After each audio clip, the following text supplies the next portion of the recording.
Secret Circle.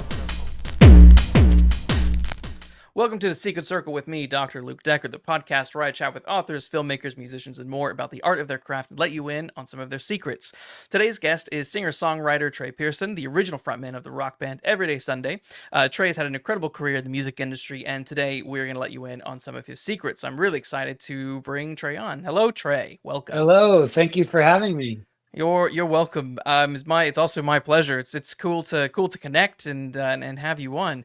Um, the first question, and I tend to ask this of any sort of artists, particularly if they're doing some sort of writing, is you write songs and you've done that for forever. Um, why do you write? Why do you write music? Why do you write songs? What's that? What is that compulsion for you? Yeah, I think I started writing songs as a teenager and had kind of taught myself piano growing up and eventually started learning guitar and drums and things. And Mm, I just felt like a deep connection. I think like so many, most people probably to music and how it moves you and moves your soul in ways that other things can't. And yeah, so I think maybe it was a way for me to express things that I wanted to that moved me. But it really, the older I've become, the more I have kind of seen it as a meditation. It's like a part of my life, and it's part of my own, maybe self therapy that yeah, I can just communicate feelings that I have that I might not be able to communicate a better way in just like writing it in a diary or writing it out, something like that. But I think, yeah, it's just I'm a huge believer in the arts in general and yeah. in music, but also in film and any other kind of art, of course. But especially music and film is probably my biggest passions as far as how I think you can say things in a way that you can't just by saying them. And so I really find that art is the universal language, and music plays a huge role in that, and as well as movies and TV and things Yeah. that I'm quite passionate about. Yeah, no, I totally relate to that, man. Like when I think about like writing for me, like if I'm writing a novel, like yeah, it's because back in the day, I do a little bit of music, but I'm not that talented, but I do a little bit. But it's been a while since I've like sat and written a song. But like when I'm like writing a story, I in the same way that kind of therapeutic aspect that you mentioned, like I can relate to that. Like there's sometimes you have these thoughts, these feelings, and your art form is the best way for you to kind of communicate your inner thoughts and I love it. I don't know how other people who aren't, who don't have some sort of art to kind of, get some stuff out. I don't know how they do it. I don't know how they do it. Yeah, and Maybe they just talk or something. I don't know. I think you see, there's a reason that people have such a strong bond with music, even people that aren't musicians. But Yeah. you hear something, and of course, different kinds of music can move you in totally different ways and Yeah. emote different emotion, feelings. But at the same time, there's also the place you were when you heard it and what you were Yeah. going through or who you were with, and there's just so many components that can make it such a timeless thing that you can't Yeah. quite explain. What's like a an album or a song that for you is maybe quite nostalgic in that way where you every time you listen to it it brings you back to a particular place or memory. Oh geez, so many.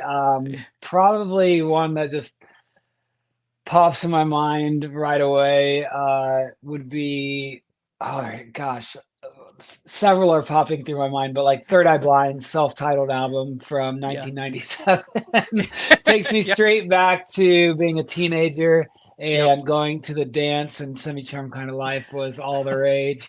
And it just brings certain feelings as I hear Motorcycle Drive By and Yeah.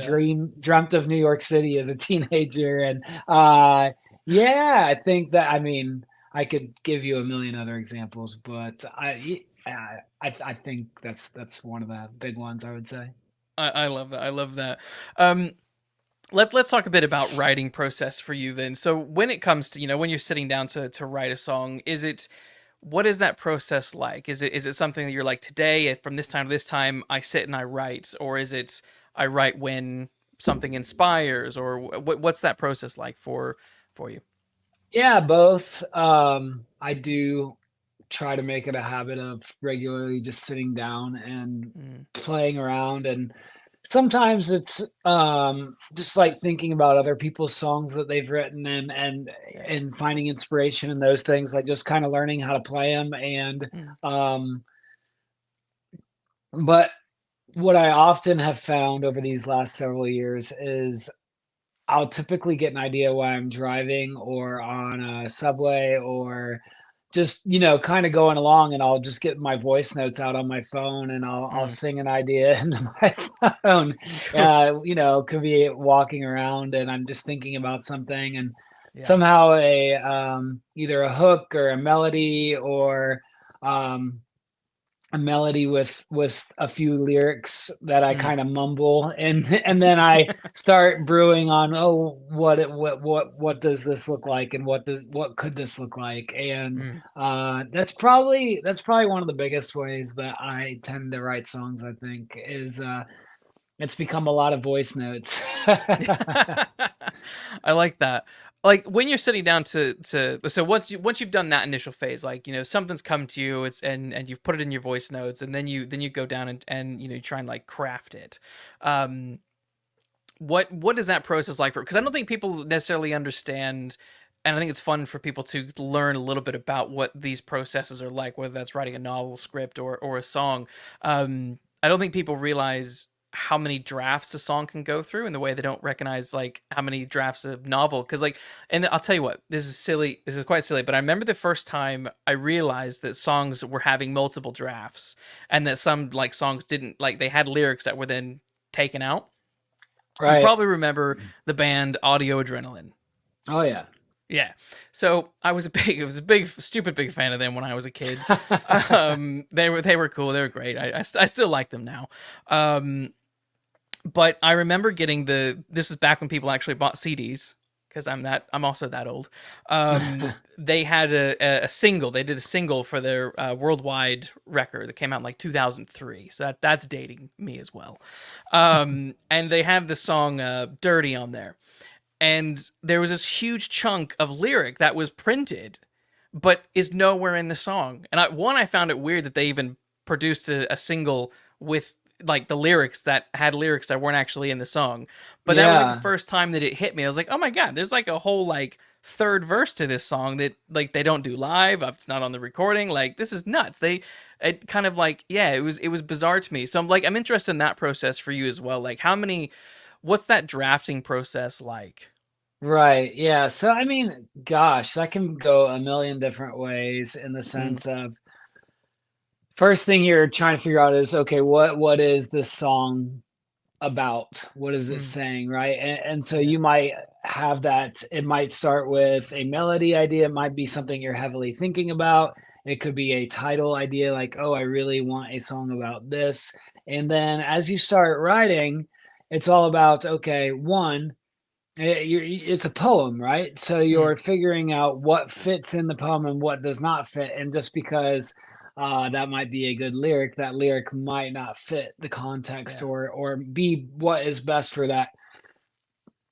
So you could throw a million ideas just at one line, let alone end up throwing out verses, or adding verses, or going, oh, I wrote this other thing a while back, and I keep this list of song ideas of stuff that, like, I just, even when I get an idea and it's unfinished, I have a whole Mm, folder and my computer of those, and phone of those, just in my notes of those ideas. And mm, so you go, oh, this is kind of connected to this. And there's times where I've even, brought those together. And I'd say that happens less often, but it is fascinating that it can, right? And brings new ways of doing something that you wouldn't have thought of otherwise. But so I don't know. So the first thing I do is figure out the first melody that comes to my mind, and then it's mm, like, oh well, is that the best melody? Can I beat it? Right. And then figuring out how does that work with the lyrics. And once you get that, it's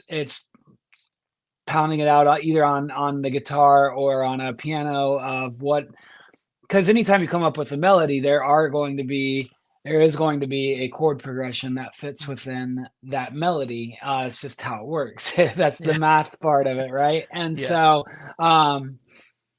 figuring out what are those chords that fit under that melody.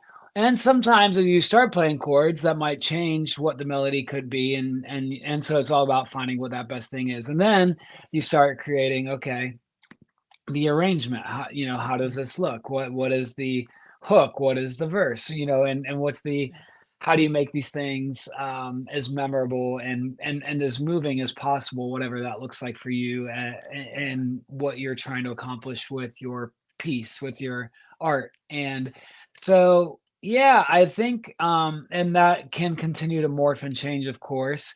But then you're going, okay, um, does this need a third part, a bridge, a post chorus, right? And there's all these Yeah. possibilities of what could this be? What's going to make this the best it could possibly be, at least for in my very subjective desire as an artist. And Yeah. so you're really just kind of working that out in time. And um,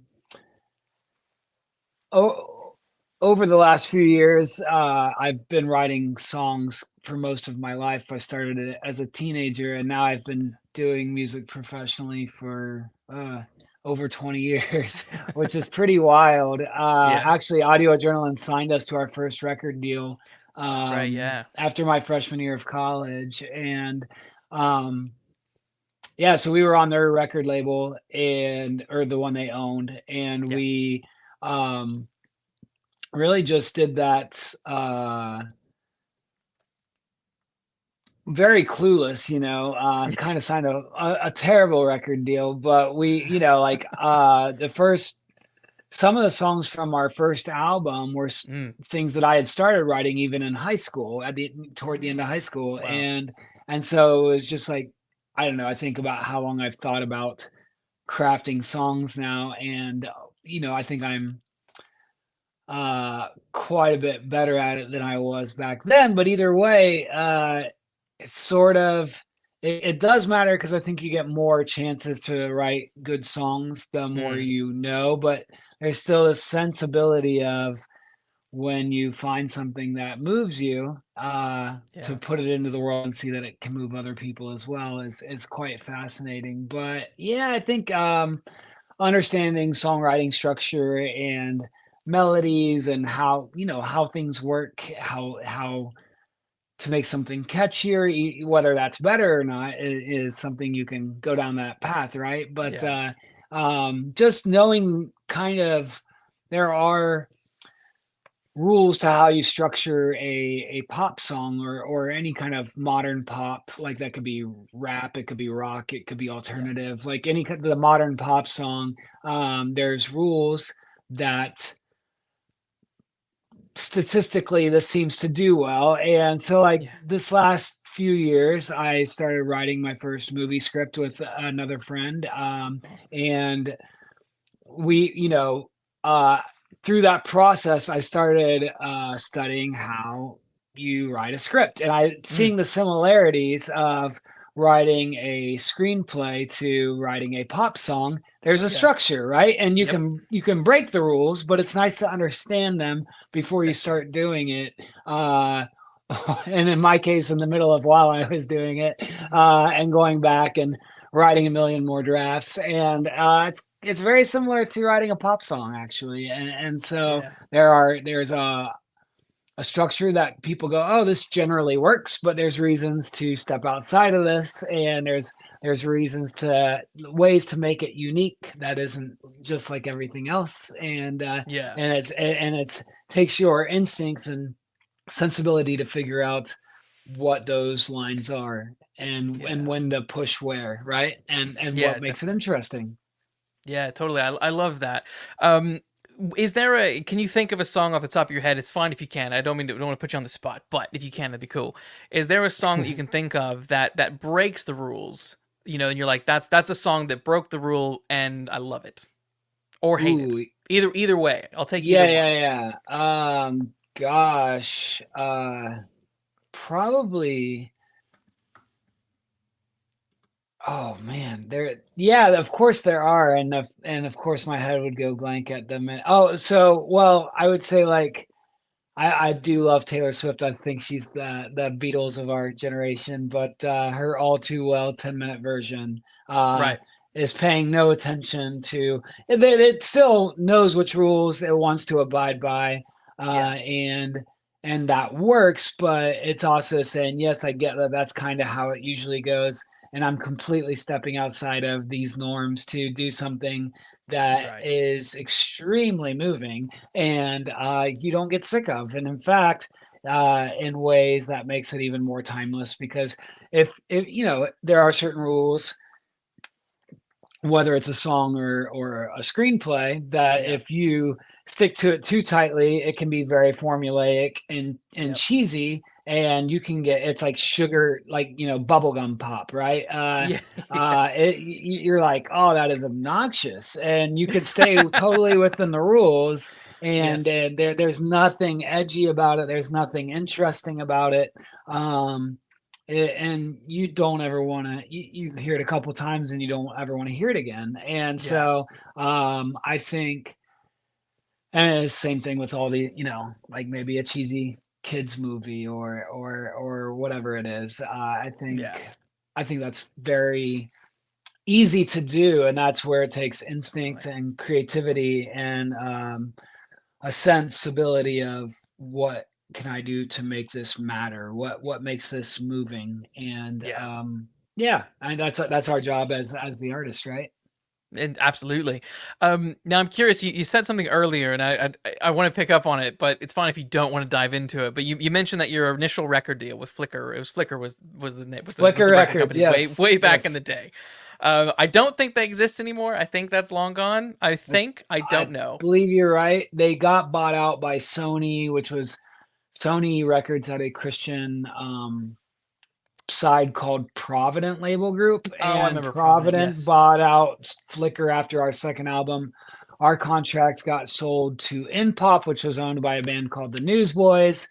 Yeah. Weird 90s, early 2000s CCM, Yes. Christian Yes. music things. And so, I was introduced to Christian rock music as a teenager. I grew up in a Mm, very conservative Christian home, and yeah. I cared about that quite a bit. But then at 14, I got introduced to a mega church youth group.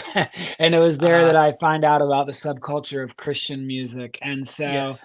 um, of course, I was very closeted, young gay boy who could not admit to myself that I was gay at the time. Yeah. And I'm trying to do everything I can to be a good Christian. And Yeah. so I found a lot of confidence in that, or a lot of security maybe in the places I Mm, felt most insecure. Felt like, oh, maybe if I go down these paths, I can like be what God wants me to be. And the way I'd been brainwashed growing up was that meant yeah. be not gay. Yeah.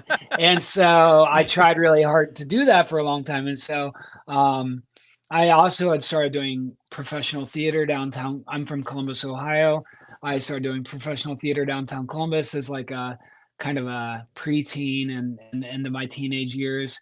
And so as I got introduced to Christian music as a teenager, I really took all that in, and there were kids in Mm, our youth group that would write songs and play them for the youth group, and there's like over 100 kids. So that's like feels yeah. really cool when you're 15, 16 years old.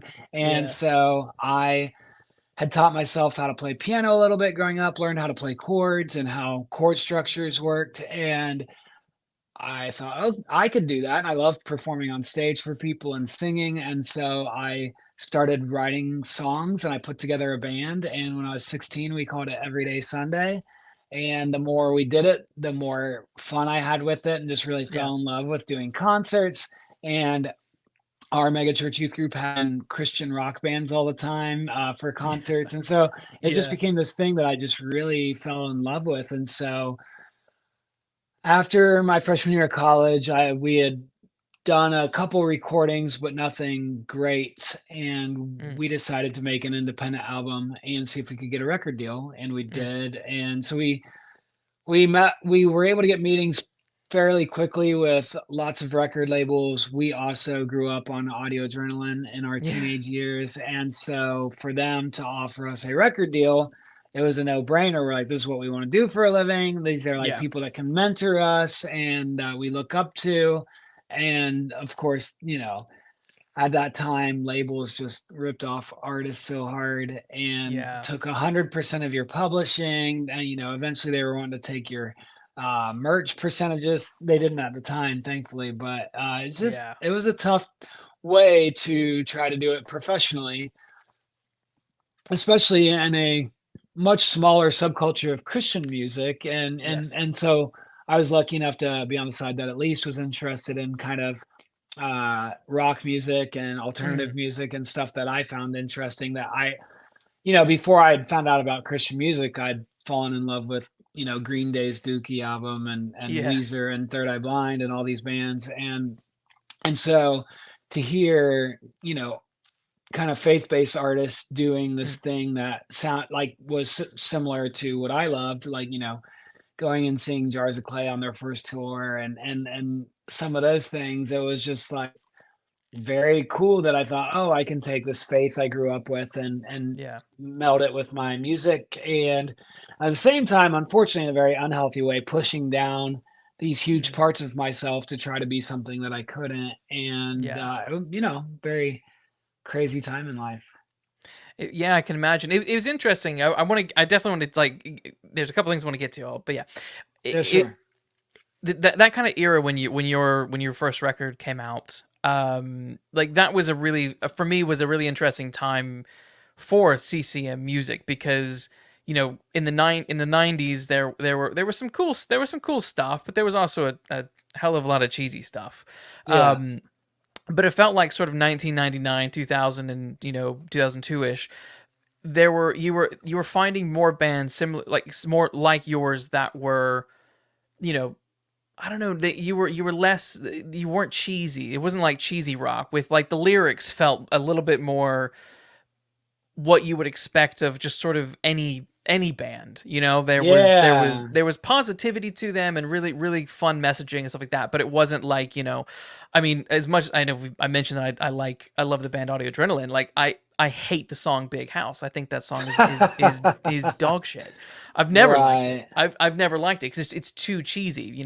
Right. Um, Yeah. I think there were artists that specifically ushered in that wave of, hey, we mm, can refer to our faith. And I think mm, the band that really probably influenced so much of that initially would have been like a U2, right? And that sort yeah, of yeah, pushed faith-based artists that were signing to Christian record labels to go, oh, we can talk about this in a more creative way. It doesn't have to be cheesy, right? And then so yes, in the 90s, it started ushering in artists like I mean, I think, yeah, Jars of Clay was a huge one for me, but definitely. then popping up was Switchfoot and Reliant Mm, K, and they were kind of opening up for bands like ska bands like Five Iron Frenzy yeah, yeah, and so it was those bands like that were kind of on the edge that yeah, they did have songs about their faith, but they had songs about other stuff too, and it just felt more real. And yeah. so I think it was those bands that influenced a whole kind of generation into that late 90s, early 2000s, and then all of a sudden the Tooth and Nail machine, Yeah. for anyone listening, it was an alternative faith-based record label out of Seattle Mm, that started putting out, you know, artists like Anne Berlin or Under Oath and mm, a lot of these bands that were very just great alternative music, and they're going out touring Warp Tour or mainstream tours and mm. um still being seen as for better or worse connected to that kind of more faith-based music Yeah. tradition. So it is such a fascinating whole culture, well, It is. especially one if you grew up in it and then you realize so many of your friends didn't, and trying to Yeah. explain that to someone, or on the other side, if you didn't grow up in it and somebody's telling you Yes. and they're like, wait, what now? Oh my God. Yeah, it's true. I mean, I when I moved over to the UK, even though I was, I studied theology, so it was a lot of, Christian people or adjacent, around. Right, Just trying to mention some of these bands that I grew up, because very much like you, I grew up in a very conservative Christian home. You're in Ohio, I'm in Indiana. It's just that's just the way of the law there, man. It's right. it's it's a very unique place in the world. Um, but yeah, I just remember like coming when I moved over here, and you'd mention a band and they'd be like, "Who? Huh? What is that?" They Yeah. know, and it's like, wow, that really is a very unique subculture over, predominantly like stateside, and Yeah. And yeah. mainly funded by, most of the radio stations are nonprofit stations connected to Mhm. churches or Yeah. evangelical religious groups. And so the people supporting those stations, giving their money monthly to a radio station, expect Yeah. it to have like a certain belief system. And if anything fits outside of that, then it's not Yeah. okay. And you which brings you to a lot of the cheesy stuff, and you're like, oh, why does it all sound like this? It's because of the system that is supporting it. So Yeah. Yeah. yeah. Did you when you got your first record deal with Flickr, did it when you went into like a business transaction within this sort of, it's always complicated, I find, like the marriage of faith with business, and being a a faith-based band or whatnot, and also that angle. um I've always found that quite complicated at times. Did you find that complicated, or did it sort of like, were there sort of expectations that weren't met or shattered? Yeah, well, the expectations, yes. But I would say maybe that side is more similar to like big churches that are running church like a business, Yeah. and it's supposed to be about, you know, quote, faith and ministry supposedly. And it can be easy once you get behind the scenes of any of those things to get Yeah. pretty like, what is going on here? And Yes. I think even more for me how naive I was, because I was trying so hard to be something I couldn't and to push down this major part of myself. I Yeah. definitely uh I wore like all my beliefs on my sleeve, trying to do Mm.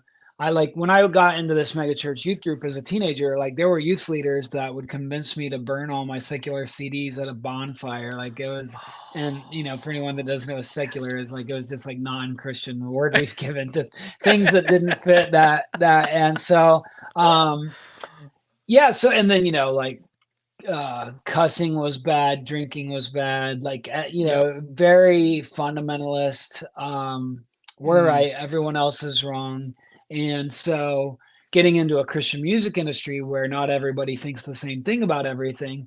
but pretty much everyone hides it publicly because they're getting supported by all these evangelical soccer moms that want their kids to only listen to Christian music. um I you love it. realize that there's like, and for me being Yes. so naive, thinking all these things were sins that Yeah. whatever God is, God probably does not care about. And Right. and but at the time I was just so devastated, like, Mm. oh wow, like they're going out partying after this concert. And Yeah. I'd never had a sip of alcohol. And Right.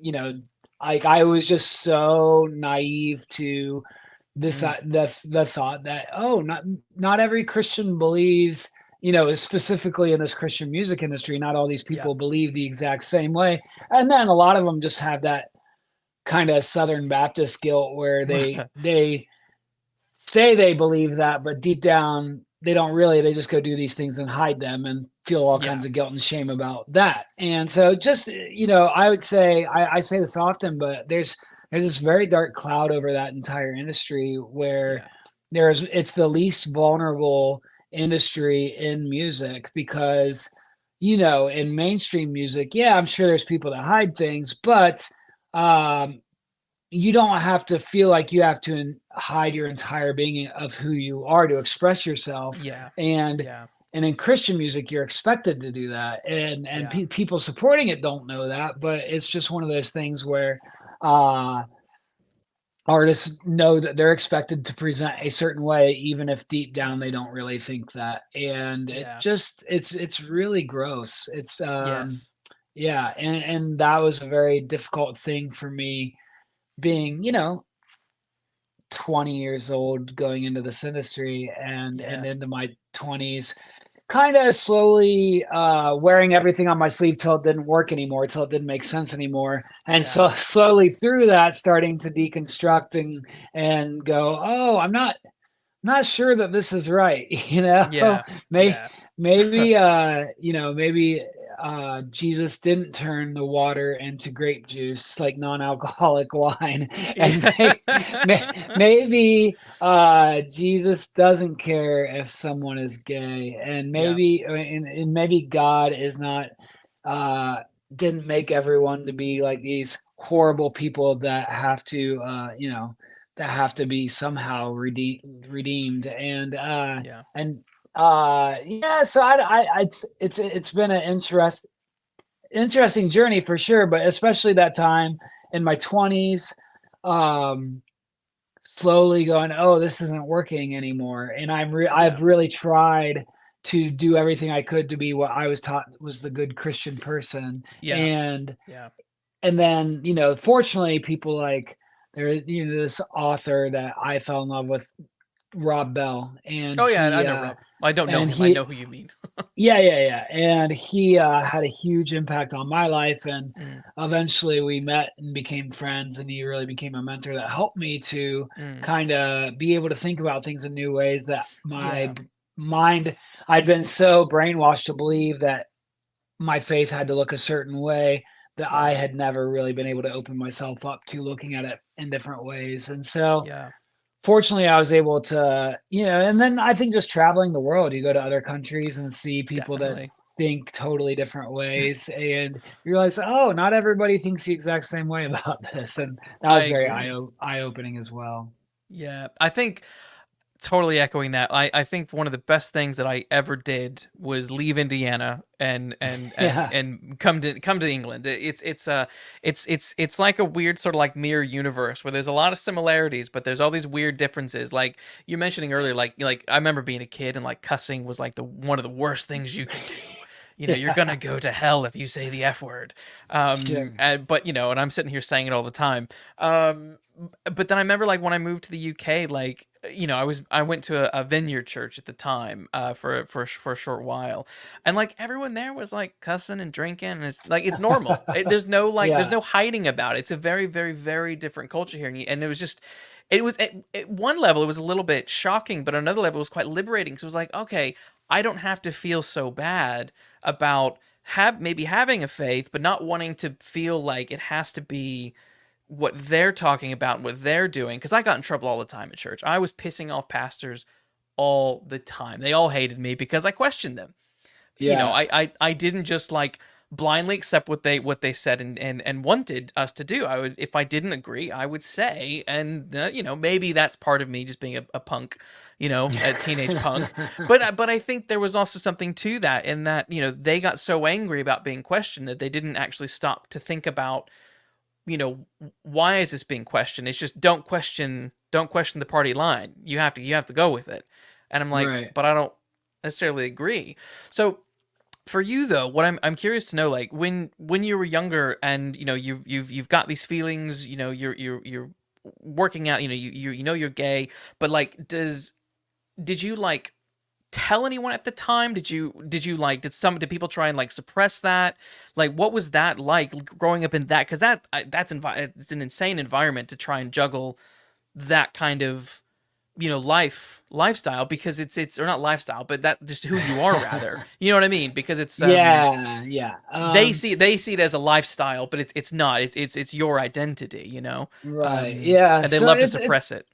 it's one of those things that I did not have the tools to be able to admit to myself that I was gay. Right, Growing right. up in that sort of severe fundamentalist evangelical Christian culture, we were taught that being gay was a choice, and that, Right. like the classic thing, horrible things that, of the many I was taught as a kid was God made Adam and Eve, not Adam and Steve, and Oh god, I remember that. Jesus. yeah, and Yes. there was just all these things that, oh, well, I knew I had those feelings towards guys, which Mm, I felt so much deep shame yeah. about, but I did not think I could admit that to anyone. I thought Yeah. I would lose all my friends. I thought Yeah.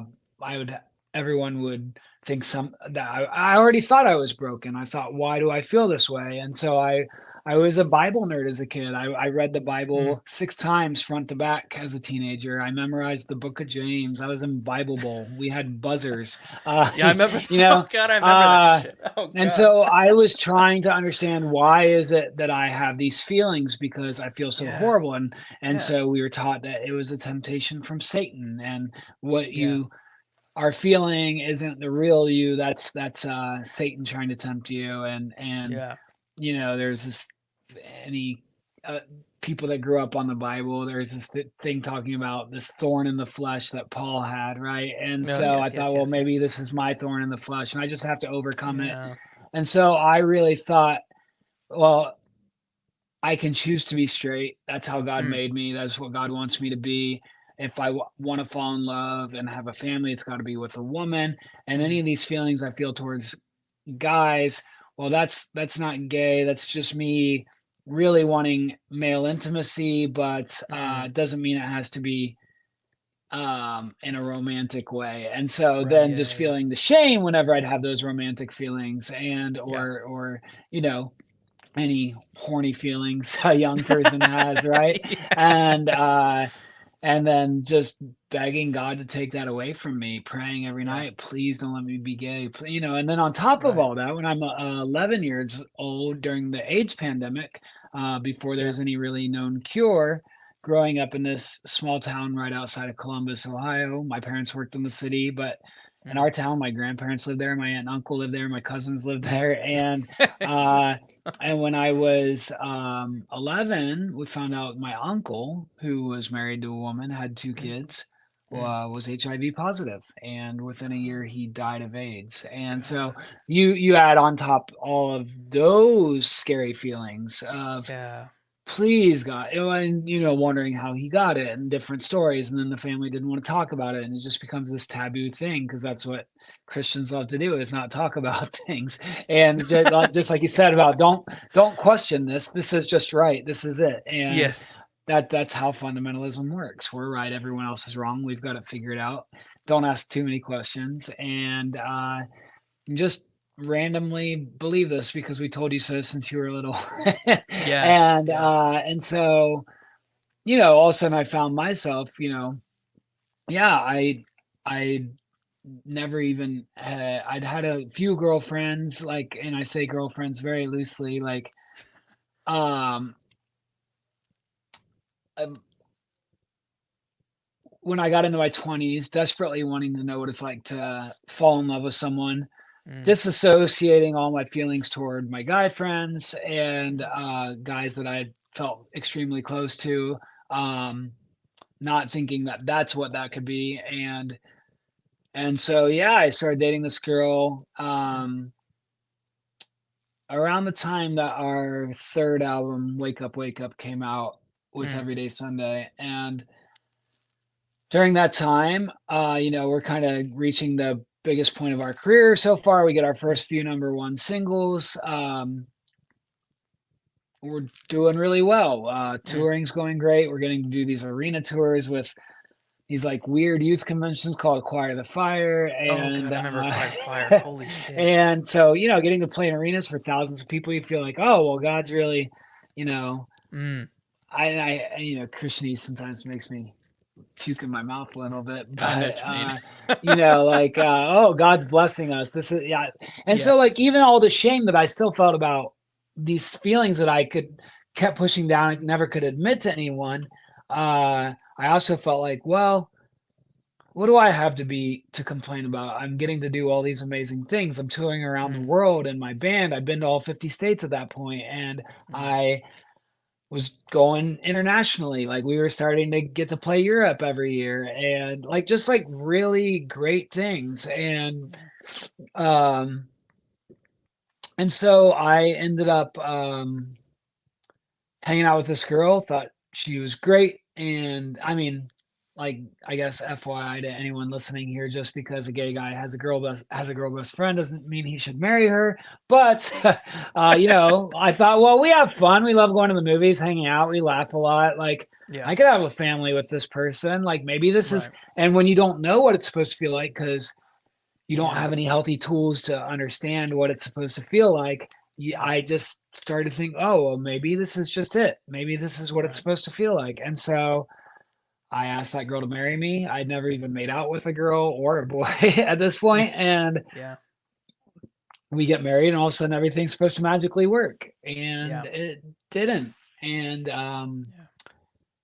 kept going. Like things kept failing, kept Mm, hoping it would get better. And all of a sudden I found myself several years into a marriage with two kids, yeah. and still hoping, wishing, praying that things would get better. The same things I was hoping, wishing, praying my entire life, and even that first week of our wedding and honeymoon. And so, Mm, but really, it was not until then that I was finally able to say out loud to myself, like looking in the mirror. I remember mm, saying for the first time, "I'm gay," and just mm. crying and bawling and um just like feeling, oh fuck, I'm Yeah. fucking gay. And Mm, and and just that awareness, this thing that I'd been so like, as somebody who's always wanted to be honest in my songwriting and write stuff that felt real and connecting. There's yeah. this huge part of myself I'd never been able to be honest about, and that Mm, I'd been pushing down. And so realizing for the first time, as a married man with two kids that tours around the world in a Christian rock band, that there's this huge part of myself that I had mm. never been able to admit. Yeah. And to finally, like, everything flooded in of like, oh my God, like this is my life is never going to be the same again. And it was so Yeah. scary. And but Yeah. it really took until then. And I think at that point, I'd become, acquaintances, kind of friends with Rob Bell, and he'd started Mm. mentoring me, giving me books to read, and we started talking about a lot of this stuff. And he had me out on his tour. He'd take me surfing when he moved out to California, and we just take me to dinner, and we'd talk about all these things. And Yeah. so at that point, like, I'd really lost a lot of my fundamentalist beliefs. Like, I didn't Yep. think God wrote the whole Bible anymore. Like, wasn't big into inerrancy or infallibility. And I Yep. remember the first time I messaged him saying, "Do you think maybe God didn't write the Bible?" And I think he just got the biggest kick out of it. But like, for me, that was such a huge moment Yeah. to go, oh, and like, and he's like, well, why do you think? What do you mean when you say inerrant, infallible? Like, and what like is there anything that like why do you think you first got those thoughts, and where did they come from? And starting to just Yeah. really process things, right? Yeah. And process a lot of assumptions that you're given in fundamentalism and evangelicalism growing up. Mm. And then I remember the first time I was married, I had a kid. Still didn't feel like it was an option for myself, but I remember first time I thought, oh, maybe my Uncle Jeff was just gay, but also Mm. maybe it's not a sin to be gay. Mm. And going, oh wow. And then like, but still being too scared to go there for myself at that point, because I'd Yeah. committed my life to this person, and Yeah. we had kids together. And so, it was a pretty long process of slowly undoing these things that I had been given as a child. Yeah. And then now, as a parent, trying to raise my kids in a way that has hope. And for me, like what my faith is and our faith tradition, but hopefully in a way that's very non-fundamentalist, and Yeah. believing that everyone is worthy of being loved exactly as they are. And Yeah. um Yeah, just really trying to give them as little to like, same thing you said, like, like, bad words were such a big thing, like, in our culture growing up and where I Yeah. grew up, and just, like, I don't know, knowing that I'm not putting extra weight on or doing my hardest to never put extra weight on the kids Mm, that they'll have to undo later as they get older, and really trying to exactly. be Yeah. as intentional about that as possible and give them Yeah. freedom and joy to just be and to feel like they're worthy of love exactly as they Yeah. are. There's not something that they can do to screw that up. And Yeah. Yeah. there's nothing, that's broken about them. And Exactly. yeah, so, but it took me a long time to get there. When you finally did get there, and I remember when the news came out and it was all over the place, and Yeah. there were it was the reactions were interesting to me. It was there were people that were being obnoxious on social media, and then there were people that were that were within like the faith-based community or Christian band esque community or adjacent, that were it looked to be quite supportive, which I thought was really really great. So what was that initial process like for you? Like you've finally accepted who you are. You're going public with this with this stuff. How did you kind of handle both of those reactions? What was that like? Yeah, I mean, it was scary. It was the scariest Mm, thing I've ever gone through in my whole life, yeah. and I knew I wanted to come out publicly. Like once I was able to Mm, like kind of have some self-awareness of where I yeah. was at and who I Yeah. was. Like thankfully I'd already done a lot of the work to go, I don't believe this is a sin. I still Right. felt horrible that I was hurting my wife, of course, and that Mm, our lives with the kids was never about to look the same, and there's so yeah. much that I felt awful about, but I did not believe that it was a sin for me to be gay, and so, Yeah. um, I knew I still know closeted people in that Christian music industry that, people that probably could have changed my life when I was a kid if they had had the Mm, bravery to come out, and I thought, "Well, if I yeah. can tell my story in a way that could help somebody else, Yeah. I wanna do that," especially kids that have grown up like I did and felt Yeah. like it wasn't okay for them to be who they were, or who they Yeah. are, and so I really I f we talk about whether it's songwriting Mm, or writing novels or movies or whatever, stories change people, and that's yeah. why we've Absolutely. been telling stories for all of history, right? For all Yep. of mankind, because that's how we communicate truths, Yep. and that does it in a way that nothing else can do. And so I knew how important the the many people that told their stories before I came out, how those things added up to equality for gay marriage and Mm, um, so many things, right? And mm,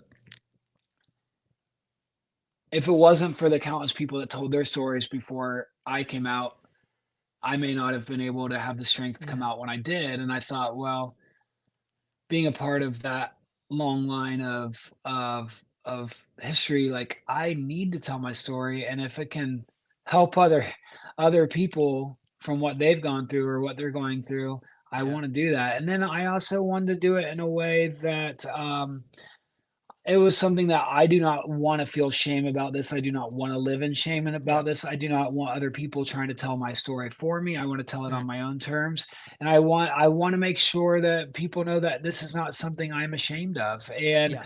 I wanna do it in a way that hopefully my kids will be proud of me one day. Because at the time, they were only 6 and 2, and so it was very scary, it Yeah. really was, it was the scariest thing ever, and I knew people would talk about it, but, like, I Mm, also our band, we had some success. We had a handful of number 1 US Billboard singles on Christian radio, yep. but, we weren't, like, DC Talk or, Newsboys or Amy Grant. We Mm, weren't that. yeah. And so I thought, well, a lot of people talked about this, but I never could have imagined, uh, well, it became the number one trending topic in the world on Facebook Yeah. and Twitter, and Yeah. the New York Times, the Washington Post, NBC News. I ended up going on The Yeah. View on ABC, and it was very surreal, very like Yeah. literally the number two trending topic in the world. I remember I have screenshots of it because it did back then. They used to show you the top 10 trending things worldwide on Facebook, and you could see it on the Yes. right bar of Facebook. And number two was Taylor Swift and Calvin Harris breaking up. And somehow the number one thing above that was my name, Trey Wow. Pearson, Christian rock star, comes out as gay. And Wow. I just felt so odd, felt so surreal. But 6 years before I came out, there was a Christian artist named Jennifer Knapp who came out. Yeah, And that's right. Yeah. she had stepped away from music for a long time, and turns out she had fallen in love with a woman and did not want anything to do with, like, she was so just hurt Mm, and jaded and burnt out by the Christian music industry. Like, it didn't even feel like an option for her to live in her truth and to keep doing music. She just stepped away from the yeah. whole thing. Wow. And then when she did come out 6 years before I did, Mm, the Christian music industry and the whole evangelical world was horrendous toward her. they And were. Yeah. even the They were. singer of Jars of Clay came out and supported her as an ally, and he Yes. got canceled. He's not even gay. He did come to my wedding this year, which was amazing. Oh. Uh, but he, Jars of Clay, one of the biggest Christian bands of all time, Yeah. sold millions and millions of albums. They got canceled from Christian radio. Their CDs got, like, for anyone not in the US, we used to have this thing called, or young people, we used to have these things called Christian bookstores that would Yeah. sell I worked in one Christian for a CDs. while. Yeah. And so very weird culture, right? But Oh God, yes. like, this was a huge part of sales for Yep. Christian music artists. Yep. And so they got there was no Spotify, there was no iTunes. Well, maybe Mm, iTunes was new at this point, but there was no Apple Music, yeah. there's no streaming. The gatekeepers that decided whether you had a career or not were the ones that played you on the radio, sold your CDs, invited you to their festivals, Yep. and their big tours and all those things. And Jars of Clay got immediately canceled, and they weren't even the ones coming out. Jennifer Yeah. Knapp was, and she was not still performing within any sort of music atmosphere at that point. She did come back, and she is now performing again, which is great. Mm, But so when I came out, like, that was the last story. That was a big, like, Christian music artist doing this, and yeah. all the stories that had ever happened publicly were horrible. And so I was kind of Yeah. embracing myself for the worst. And like I said, I knew people would talk about it. I did not know it would be that talked about. And Mm, but I think it was a time in our culture where things were changing. People were wanting things I to think so. change. Yeah. And like, maybe we weren't the biggest band in the world, but we had done okay, and Mm, we'd played thousands of shows all over the world. So we had a pretty good following. And what I find fascinating about kind of the Christian music subculture specifically is how many people grow up on it through high school, and then by the time they get to college, they're just done with it. And it was funny, yeah. like, in my situation with coming out, how many people are like, "Oh, we used to listen to your band in high school," and they started listening to me again as a solo artist because they Yes. they were moved by my story. And I thought, well, that's really beautiful. Yeah. And so, I knew I was kind of committing career suicide by Mm, deciding to tell my story publicly, but I was just like, there is zero way that I mm, wanted to try to continue by hiding who I was or feeling any kind of shame. And it was way more important for me to want to be um vulnerable and, like, really moved by that kind of Brene Brown idea that our yeah. vulnerability is what connects us. And so I Yeah. thought, well, I'm just going to be as honest as I possibly can. And if people hate me, then that's on them. But Yeah. I would rather do that and refuse to be ashamed of who I am than hide and try to keep something Yeah. going in this industry. Like, it was just didn't even feel Yeah. like an option for me. And that pissed off a lot of people Mm, in my family and our church and all the churches I'd played before. but then surprisingly, there were a lot of people that were congratulations, and some were public about it, and some um, would tell you behind the scenes, but then they would never support you publicly. Right. And Yeah. it was just a very fascinating thing to see, but it also, um, I don't know, brought me so much peace of Yeah. being very thankful that I finally was able to not only be honest with myself about who I was, but not be afraid to be honest with other people. And it tells you a lot about the character of who people are, the ones that still live in fear and how they react, and the ones who supported you, support, like that really cared about doing the right thing, and cared about how this affects people, right? And Mm. so, and then the ones that still live in fear of, like, even if they aren't sure that you're sinning or a bad person, that they still didn't have the courage to face that, or be any kind of ally or Yeah. supportive publicly. You learn a lot about people's character, Yep. and it's not to shame anyone. It's just to say, there's something so beautiful about not living in that fear anymore, to be able Yep. to just love genuinely and to care about people, and it really proved that idea of that it's our bone. And I think that's why my story resonated with so many people, is because I did choose to not hold back. I chose to be as Yeah. vulnerable as possible, and I think it was that people found interesting or moving, and I got this influx of thousands and thousands and countless people sharing their stories back with me on Mm. Instagram and Facebook and Twitter and all these things. And um, I think it gave me hope that maybe, Mm. versus what Jennifer Knapp went through 6 years before Yeah. I came out, that maybe the Yeah. world is changing a little bit. And that was um, late spring. It was the beginning of Pride Month 2016, Mm. and a year after gay marriage had been legalized nationally.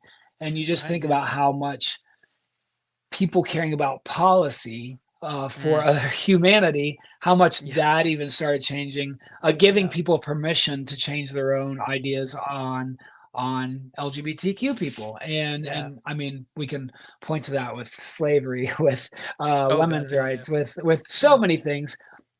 How important what we do with policies, and how that actually shapes culture. And Yeah. yeah, it is fascinating. Yeah. No, it's an incredible story. I think, I do wish more people had the courage. And I mean, like I said, having grown up in that kind of that neck of the woods, and having a good understanding of what that kind of community is the like that Christian community is like, and how sort of I remember people in our youth group. I knew, some of them were gay, but they just they couldn't admit it, or they would admit it behind closed doors because there was so much fear. But I think what's been so great about your story is that, yeah, I mean, you came out. There were some, there was some pushback, but there was, I think, in general, it felt to me like there was such a more of a positive acceptance, more than this big, like, this the stories that were coming out didn't strike me as like negative story, like when you're No, talking no, no. like, Everything was which was very wonderful. positive, and to be Yeah. honest, like, yeah, of course there were trolls on social media. There Yeah. there will always be trolls on social media, Yeah. but what Yeah. was so beautiful was all the love that was poured out on me totally drowned out any of the hate that came in, and Exactly. I was shocked by that. I was just like, Yeah. I could not believe it, and that's when I started to, yeah, I mean, it was scarier than anything, Yeah. being so vulnerable with sharing what I had gone through, and my Yeah. life, and to see how much love was poured out on me was really, really just amazing.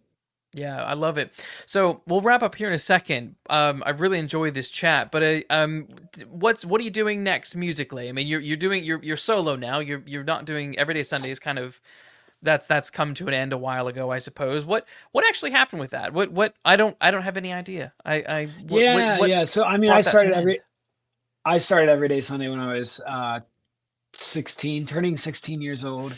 And so I'd been doing it for most of my life. Mhm. and, uh, and I just, it had so much weight with the name of what that was and what it was a part Sure. of. And it was, came up in an industry that I didn't really believe in the idea of the industry anymore. And Fair. I'm not Yeah. against writing about your faith, of course. Mm. I think people should write about whatever they find meaningful. And, Yeah. but at the same time, I saw that industry used to do so much damage, and as a Yes. tool, as a conservative political arm, which is Yeah. the Jeez. evangelical Yeah. church, what that's become as well. And Yeah. I just did not. I thought, okay, well, that name represents this whole part of my life, and I am starting Mm. over. And Mm. so it was very important for me to go, I think I just want to start over as an artist too. And so I started over as a Fair. solo artist, started releasing music just under my name. Mm. And so I started a safe space group on Facebook called Trey's LGBTQ Safe Space Group. And it's got thousands of LGBTQ people, and probably like 10% allies are in the group, and people just sharing their journeys. And so then I Mm. started this thing called my Safe Space Tour, which I did in London or at the beginning of this year. And I do a lot of house shows, but then I do public venues as well, and Mm. pride festivals. And yeah, and so I just did a show in Missouri 2 weekends ago called Theology Beer Camp, and Awesome. with hundreds, 500 people talking about progressive theology and them Cool. being moved by my story. And so, like, it's a storyteller's thing that I typically do, except for pride festivals. That's just a full on rock show. But, Yeah. but when I perform by myself, it's just I take my acoustic guitar and it's like, do you remember VH1 storytellers back in the day? It's kind Yeah. of Yeah. a Yeah. time to just sit and talk about my journey and play these Yeah. songs and share what they mean to me. And Awesome. so I've written a song about all my feelings growing up called Hey Jesus, and Yeah. it's just Great song. thank you. And so like that's kind of my like I don't I think it's silly to call music Christian music. Like it's the only genre of Absolutely music agree. that describes a belief and not what the sound is. Yeah. And it's just very odd, and it's more of a Yes. marketing tool than anything. I look at how Yeah. that's been used and manipulates. And for me, writing a song like Hey Jesus or Silver Horizon or some of these ones that are very personal, that might that are, I think my faith tradition I grew up with will always be a part of me, right? And Mm. I'm not like trying to get rid of that. I'm not trying to I don't I'm a pretty like hopeful person. Like we're on a ball spinning in space. I like to think like what in the world is going on. I think Yeah. that we all should make space to think about the more profound things in life. I am here, one day I will Yeah. not be. Why Yeah. am I here? What am I doing here? Like I like hoping that there's some kind of divine energy Mm. being. I don't mind calling it God. I don't care what you call it. But like Mm. I think I'd rather, for me, which it doesn't matter. Like I don't care what someone believes or doesn't believe. I don't believe Yeah. in any kind of hell. Like I'd rather believe in a loving God Yeah. than Yeah. an all powerful one. And so when Right. I see cancer and genocide and rape and all these horrible things that happen in the world, if there is a God, I'd like to believe that God is doing God's best and in love, and has nothing to do with that. And Yeah. but that's here nor there. But like in my art and what I write about, I just want it to be vulnerable and honest. Yeah. And so I feel like I'm making the best music I've ever made in my career, and I don't have a big label backing me anymore. I'm When I came out, I wasn't a young 20-something-year-old anymore, ready to go sign a new record deal. Right. But I'm trying to do work that I find meaningful, and I feel like I get to do a lot of stuff that hopefully does affect people's lives. Hopefully, my music is a good light for some people, and Mm. I find that people share that it is, and I find that Yeah. meaningful. And then, in my activism and my work for LGBTQ rights and And just even in like writing this movie, it's like trying to do stuff Yeah. that hopefully will make a difference in the world with art. And I just keep um, going where I can find those opportunities, and I'm thankful that people are still interested in it. Yeah, So man. yeah, so that's what I do now, and I'm having the time of my life. And more important than any of that, I get to be dad to two beautiful kids that are now 14 and 10, Jeez. and they know that you can like boys or girls or both or neither, and they're growing up without all the shame that I grew up with, and that's an Yeah. exciting place to be too. So I love being dad. Yeah, no, no, it's great, man. I mean, I would say now you're absolutely crushing it. Thanks. What you're doing, it's great stuff. It's great stuff. And anyone who isn't listening to your music yet, who's listening to this podcast, you need to go listen to it because you're still producing great music. I love to Oh, listen thank to you it. so much. I still have my nostalgia, so I do every once in a while dip back into the Everyday Sunday catalog, I love but that. Yeah, yeah, there are some songs, not many, but there's a few that I'm just like, oh, that one's pretty terrible theologically, or just like I don't see life like that anymore. But there are a oh yeah, lot that I was, in that desire to, even though there was a big part of myself that I was unable to be self-aware about, I yeah, was always searching for it, trying to, and yeah. honestly, some of my best songs came from that pain of wanting more, and not understanding why things hurt so bad. Whether it was like my song "Hanging On" from my first Mm, album, or "Find Me Tonight" from the Wake Up" album, or even "Let's Go Back" or Wake Up." I mean, that whole album, I'm still like, I'm very proud of that, yeah, and in many ways, some of those songs I still play in my storyteller sets, and I bring up different ones these days because they've brought on new meaning, and yeah, kind of like I realized what I was actually dealing with at that time. And yeah. in some ways, some of them mean more to me now than they even did then. And I think that's pretty beautiful. Yeah. Oh, I think so too. I kind of in preparation for this, I was re-listening to some songs as well, and I was re-listening to Wake Up, and there was a part of me as I was listening, I was like, like because I like to do like critical readings of things like that. I was like, I think you could Sure. probably do like a queer reading of this song. I think knowing you, where you're coming from, what you were dealing with, there's a subtext. There is possibly a 100%. subtext in that song, and I'm like, that is so interesting. Yeah, I always perform that one at my shows, and I Yeah, mean, that was the number one most played Christian rock song of the year that year when it came it is out, a good one. To be fair, it and is a good one. uh, and that's probably our biggest hit we ever had. But to me, that song was a younger me searching for Yeah. more, Yes. wanting more, and now realizing what it was I wanted to have, like it means so Yeah. much more to me now in a new Yeah. way. And yeah, so that's thank you. Yeah. Yeah. Yeah, it's great stuff. Everyone needs to go listen to your old stuff, your new stuff, and understand. I mean, as artists, go back to the old stuff and understand that people grow and change. Yeah, And I think it's a fun evolution to look at someone's early stuff and then see where they are now because we don't all stay the same. And it's absolutely. wonderful to see. Mm. Trey, where can people find you on social media should they choose?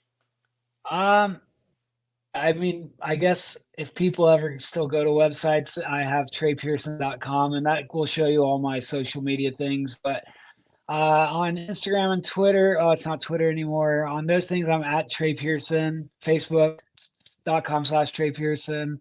Uh, TikTok, I think it's the real Trey Pearson. I hardly use it. I'm too, Yeah. No. but yeah, no, I'm probably mostly on Instagram. That's my biggest thing. And then if you are on Facebook, I do post on there, but my biggest thing is Trey's LGBTQ safe space group. And if you are LGBT or an ally, it's a really beautiful place if you want to see some really moving stories. So yeah, that's kind of what I do.